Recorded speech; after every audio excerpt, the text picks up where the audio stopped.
ఓం శ్రీమాత్రే నమః. ఓం నమో వెంకటేశాయ. అందరికీ నమస్కారం అండి. ఈరోజు మన వీడియో ఆరోగ్యాన్ని ఇచ్చే గోధుమల దీపం గురించి. అనారోగ్య సమస్యలతో బాధపడేవారు ఈ దీపాన్ని రథసప్తమి రోజు మొదలుపెట్టి వరుసగా 7 ఆదివారాలు కానీ లేదంటే మాఘమాసంలో వచ్చే ప్రతి ఆదివారం 4 ఆదివారాలు వస్తాయి కదండి, ఆ 4 ఆదివారాలు కూడా ఈ దీపాన్ని వెలిగించవచ్చు.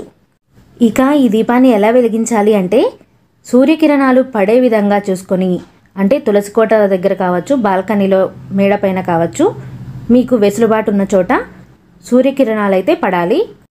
పసుపుతో అలికి వరిపిండితో ముగ్గు పెట్టుకొని దానిపైన ఒక పీటను ఏర్పాటు చేసుకొని పసుపు కుంకుమలతో అలంకరణ చేసుకున్న రాగి కానీ ఇత్తడి ప్లేట్ని కానీ తీసుకొని అందులో 7 జిల్లేడు ఆకులు, పసుపు నీటితో శుభ్రపరుచుకున్న 7 జిల్లేడు ఆకులను పసుపు కుంకుమతో అలంకరణ చేసుకొని ఆ ప్లేట్లో పరుచుకోవాలి.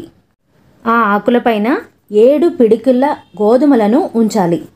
దానిపైన మట్టి ప్రమిదలు ఉంచి అందులో నిండుగా నువ్వుల నూనె కానీ ఆవు నెయ్యి కానీ పోసి 7 వత్తులను వేసి ఏకహారతితో దీపాన్ని వెలిగించాలి.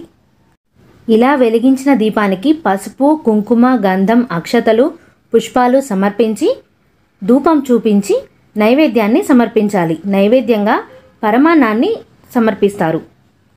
ఇప్పుడు ఆ దీపం ముందు కూర్చొని 7 సార్లు ఆదిత్య హృదయాన్ని పారాయణం చేయాలి. చదవడం రానివారు ఆదిత్య హృదయం ఆడియో ప్లే చేసుకొని సూర్య భగవానుని మనసులో తలుచుకుంటూ ఆడియో అయినా వినవచ్చు. ఇలా చేయడం వలన కఠినమైన అనారోగ్య సమస్యల నుండి ఉపశమనం లభిస్తుంది అని చెబుతారు.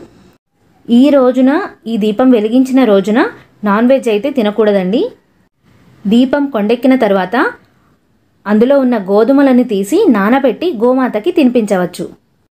ఇక ఆ జిల్లేడు ఆకులు, పువ్వులు నిర్మాల్యంలో కలిపివేయవచ్చు. ఇదండి ఆరోగ్యాన్నిచ్చే గోధుమల దీపం గురించి వీడియో.